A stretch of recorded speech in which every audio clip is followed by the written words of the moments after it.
दिल्ली के अंदर दिवाली के बाद से प्रदूषण का स्तर लगातार बढ़ रहा था।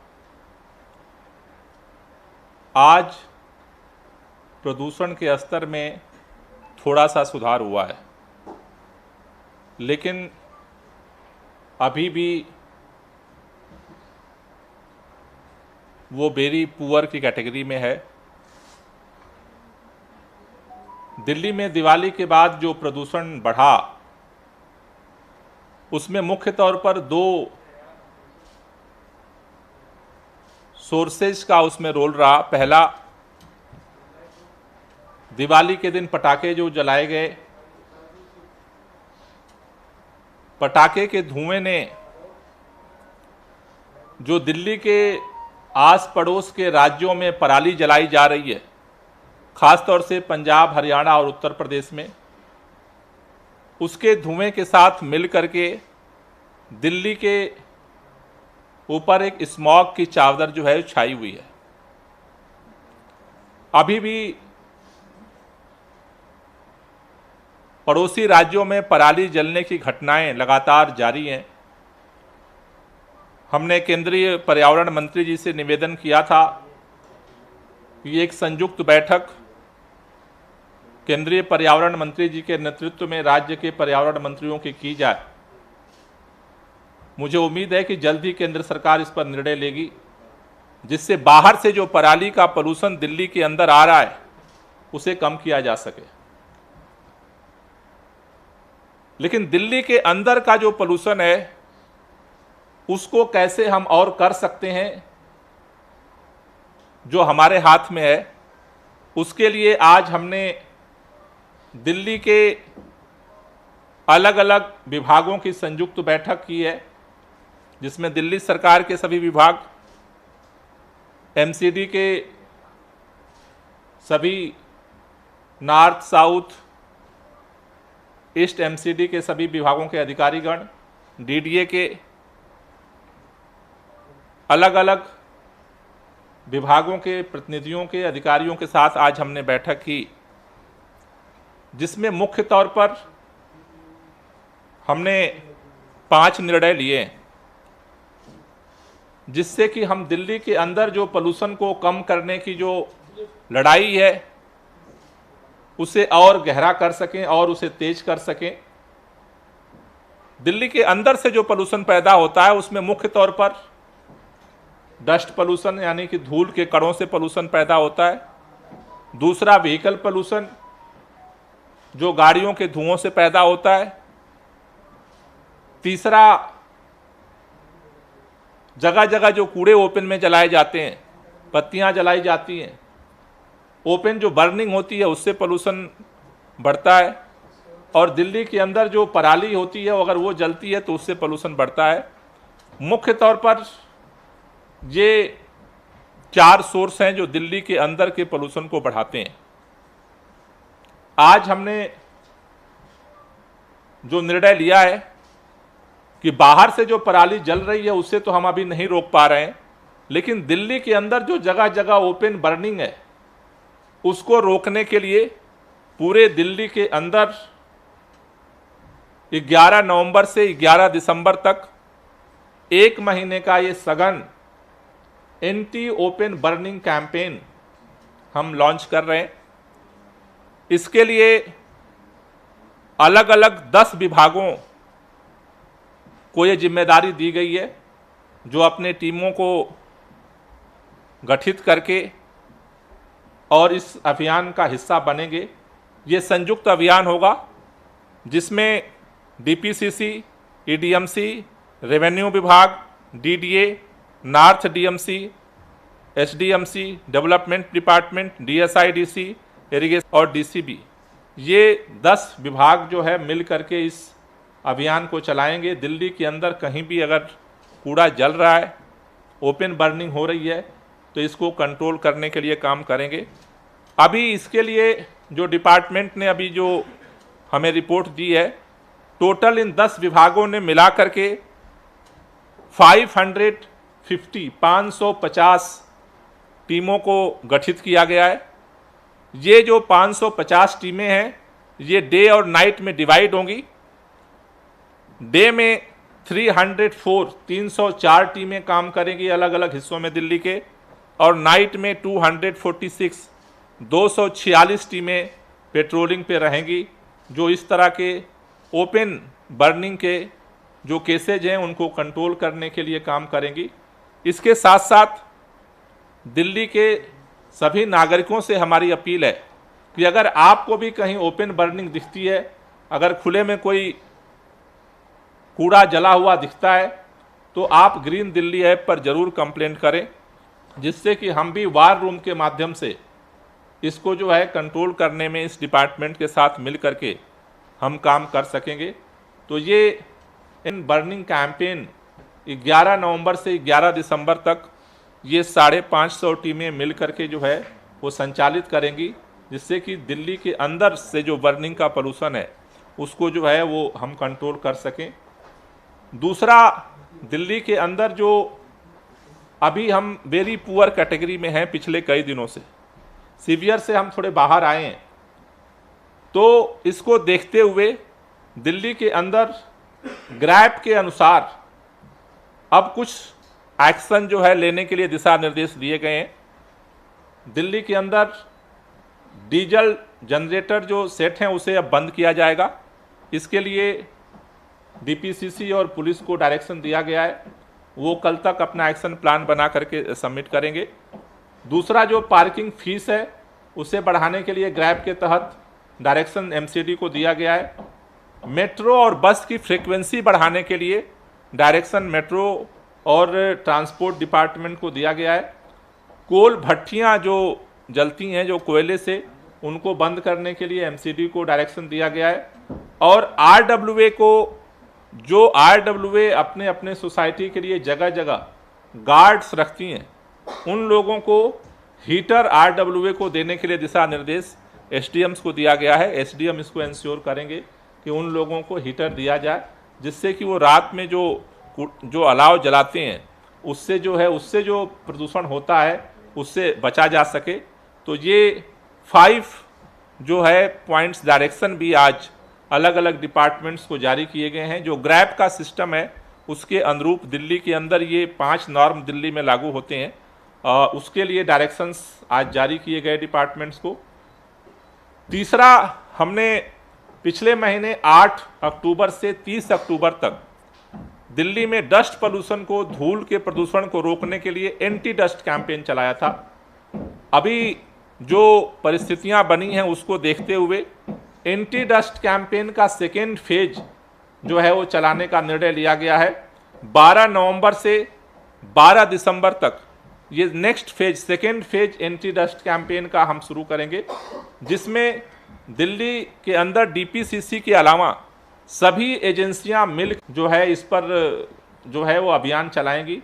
सभी विभाग मिल करके सभी विभागों को एंटी डस्ट सेल बनाने का डायरेक्शन दिया गया है कि सभी विभाग एंटी डस्ट सेल बनाएंगे जो इस पर फोकस करेंगे, और डीपीसीसी इसको जो है कोऑर्डिनेट करेगा, और सभी विभाग मिल करके ये एंटी डस्ट कैंपेन का ज्वाइंट एक्शन प्लान जो है वो 12 नवंबर से 12 दिसंबर तक ये हम लोग जो है सेकेंड फेज जो है लॉन्च करने का हमने निर्णय लिया है। जो फर्स्ट फेज हमने चलाया था उसमें लगभग 2500 साइटों का इंस्पेक्शन डीपीसीसी के द्वारा किया गया था, जिनमें से 2000 साइटों पर कंप्लायंस सही पाई गई थी। लगभग 450 साइट ऐसी थी जहां उल्लंघन पाया गया था, और उनके ऊपर 1,23,00,000 का जुर्माना जो है उनके ऊपर लगाया गया था एंटी डस्ट कैंपेन के दौरान। और अब ये जो डीपीसीसी के द्वारा जो एंटी डस्ट कैंपेन चलाया जा रहा था, मार्शल्स के द्वारा चलाया जा रहा था, अब इसको सभी डिपार्टमेंट का जो एंटी डस्ट सेल है उनके साथ मिल करके अब ये ज्वाइंट एंटी डस्ट कैंपेन जो है वो दिल्ली के अंदर संचालित किया जाएगा। डेली बेसिस पे हम उनकी रिपोर्ट को भी गैदर करेंगे कि किस डिपार्टमेंट ने किस दिन कहाँ पर जो है मॉनिटरिंग किया, कहाँ पर चालान किया। इसके अलावा चौथा जो निर्णय हमने लिया है कि इमरजेंसी मेजर के रूप में स्प्रिंकलिंग का, पानी के छिड़काव का, पीडब्ल्यूडी के द्वारा जगह जगह पानी के छिड़काव का अभियान हम शुरू कर चुके हैं। हमने जो है दिवाली के अगले दिन से ही अभियान को शुरू कर दिया था, लेकिन इसमें अब एडीएमसी, एनडीएमसी और साउथ म्युनिसिपल कॉरपोरेशन, ये डीएसआईटीसी, कंटेनमेंट बोर्ड, ये सब मिला करके लगभग 400 टैंकर जो है वो अब सड़क पे उतरेंगे, जो जगह जगह पानी के छिड़काव का अलग अलग क्षेत्रों में काम करेंगे, जिससे कि जो पोल्यूशन का स्तर है उसको थोड़ा सा जो है वो कम किया जा सके, उसका जो इम्पैक्ट है उसको थोड़ा सा कम किया जा सके।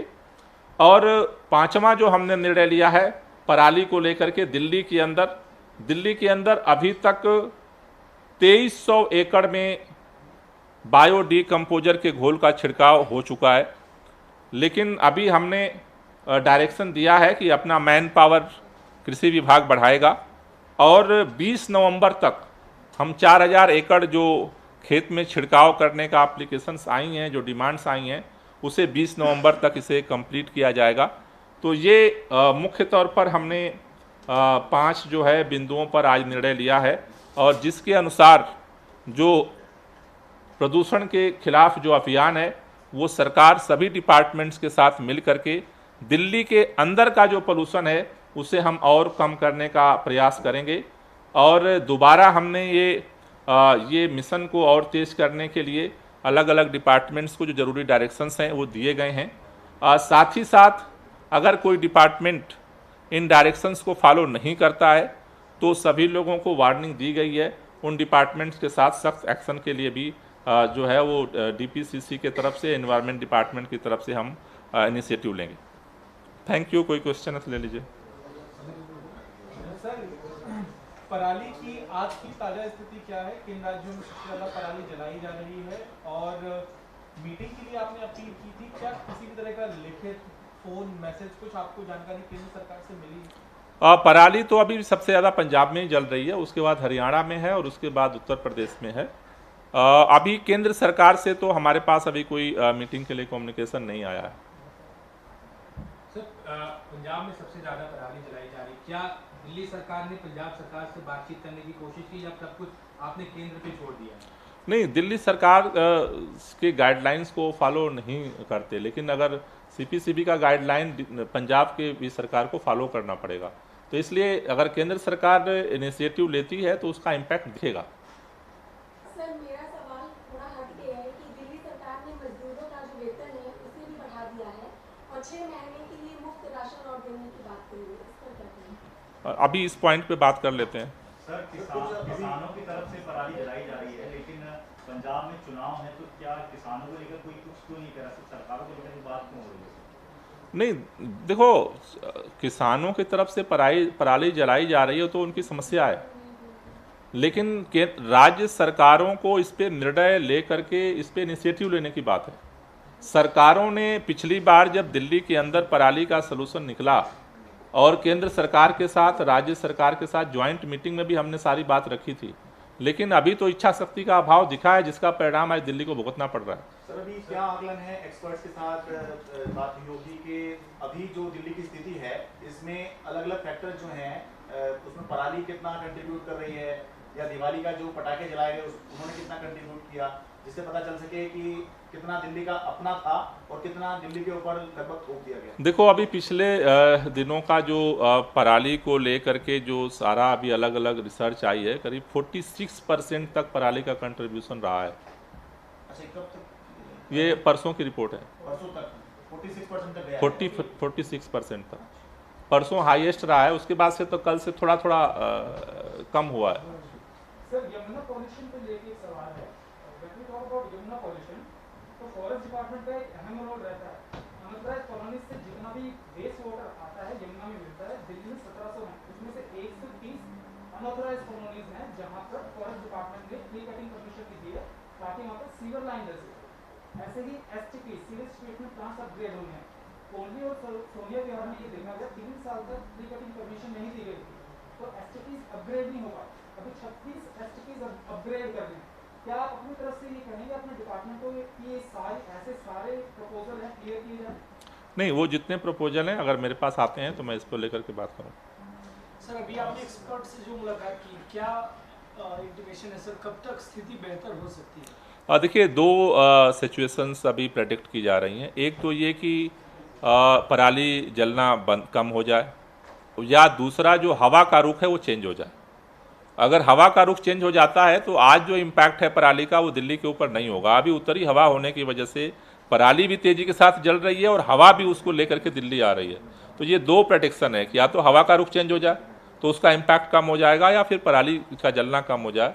तो फिर दिल्ली का जो सिचुएशन है वो हम फिर इस स्थिति में होंगे कि हम जो 30 अक्टूबर की स्थिति में थे, एक हफ्ते पहले जो स्थिति थी, उस तरफ हम पहुंच सकते हैं। कब तक हो सकता है, कोई टाइमलाइन है आईएमडी की तरफ से? अब ये तो केंद्र सरकार एक तो या तो मीटिंग बुलाए तो राज्य सरकार कोई टाइमलाइन हमें दे। हवा का रुख कब चेंज होगा ये तो कहना मुश्किल है। गोपाल जी, ये पराली लेट से इस बार जलना शुरू हुआ है पंजाब में, ये कहा जा रहा है अक्टूबर में बारिश की वजह से लेट से जलना शुरू हुआ। क्या ये प्रदूषण का स्तर इसी तरह से ज्यादा समय तक बना रहेगा? पराली जलने में कितना समय लगेगा? राज्य सरकार से कुछ संपर्क हुआ है इस पे? कब तक ये स्थिति उधर से सामान्य हो सकती है? नहीं, देखो अभी तक जैसा मैं इसीलिए कह रहा हूँ कि केंद्र सरकार से हम यही निवेदन कर रहे हैं कि एक इमरजेंसी मीटिंग बुलाने की ज़रूरत है, जिससे कि इन सारी स्थितियों को आधिकारिक रूप से जो है वो स्पष्ट हो सके। क्योंकि जिससे कि कहाँ पर क्या सिचुएशन है, क्या आकलन है, वो हर राज्य का डीपीसीसी का आकलन क्या है, इसीलिए हम चाह रहे हैं कि एक इमरजेंसी मीटिंग हो जिससे कि स्पष्टता बन सके। जहाँ तक आप कह रहे हो कि देखो पराली देर से जल रही है, लेकिन बुआई भी होनी है, तो इसलिए तेजी के साथ जो है ना, तेजी के साथ पराली जलने की घटनाएं बढ़ रही हैं। तो अगर सामान्य सिचुएशन में देखें तो तेजी के साथ किसान को अपने खेत को तैयार करना है, तो वो भी मतलब जल्दबाजी में है। लेकिन अगर हवा का रुख चेंज होता है तो जल्दी इसका इम्पैक्ट जो है वो दिख सकता है। सर, नासा से जो आप लोग इमेज दिखाते हैं कि इतनी जगह बर्निंग का ये प्रॉब्लम आ रहा है, क्या उसमें कुछ ट्रेंड नजर आ रहा है कम होते हुए या ज्यादा? थोड़ा सा कम हुआ है, थोड़ा सा कम हुआ है, जिसकी वजह से अभी हम जो गंभीर सिचुएशन में थे उससे थोड़ा सा अगर एक्यूआई का स्तर देखें तो थोड़ा सा जो है बदला है।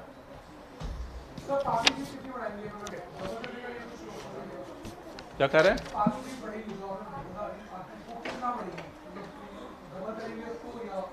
ये अभी एडीएमसी तय करके आपको बताएंगे। सर एक छोटा सवाल और लीजिए प्लीज। ग्रैब के अनुसार आपने बताया कि अलग अलग कदम उठाए जाएंगे। दिल्ली में जब पोल्यूशन बहुत ज्यादा बढ़ जाता है, निर्माण कार्य पर भी रोक लगा, सबसे पहले कंस्ट्रक्शन बैन होता है, वही बैन होता है। ऐसा तो दिल्ली में नजर नहीं आ रहा है, क्या ऐसा कुछ है अभी? नहीं, अभी जो है कंस्ट्रक्शन बंद सबसे अभी वेरी पुअर कैटेगरी में है, तो अभी कंस्ट्रक्शन बंद करने के लिए डायरेक्शंस अभी जो ग्रैब है उसके अनुसार अभी वो सिचुएशन नहीं है। अगर सिचुएशन आती है तो फिर उस पर हम काम करेंगे। Thank you.